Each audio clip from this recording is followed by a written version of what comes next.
ഡൈനോസറുകളെല്ലാം നശിച്ചുവെന്ന് നമ്മൾ കരുതുന്നു. പക്ഷേ അതൊരു പൂർണ്ണ സത്യമല്ല എന്നറിയാമോ? അതെ, ചില ഡൈനോസറുകൾ ഇന്നും ജീവിക്കുന്നു, പക്ഷികളുടെ രൂപത്തിൽ.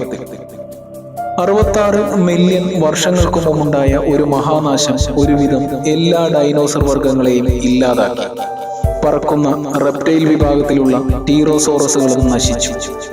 അതിജീവിച്ചത് ചെറിയ ചിറകുകളുള്ള മാനിറെപ്റ്റോ ഗ്രൂപ്പിലെ ദിനോസറുകൾ മാത്രമായിരുന്നു. സയന്റിസ്റ്റുകൾ ചിറകുള്ള ദിനോസറുകളുടെ ഫോസിലുകൾ കണ്ടെത്തിയിട്ടുണ്ട്.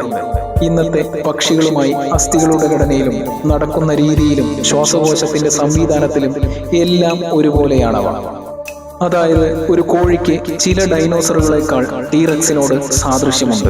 പൊള്ളയായ അസ്ഥികൾ, കാലിലെ 3 വിരലുകൾ, മൂർച്ചയേറിയ വളഞ്ഞ നഖങ്ങൾ. പരിചിതമായി നിങ്ങൾക്ക് തോന്നുന്നില്ലേ? അടുത്ത തവണ ഒരു പക്ഷിയെ കണ്ടാൽ ഓർക്കുക, ഡൈനോസറുകൾ പൂർണ്ണമായും അപ്രത്യക്ഷമായിട്ടില്ല.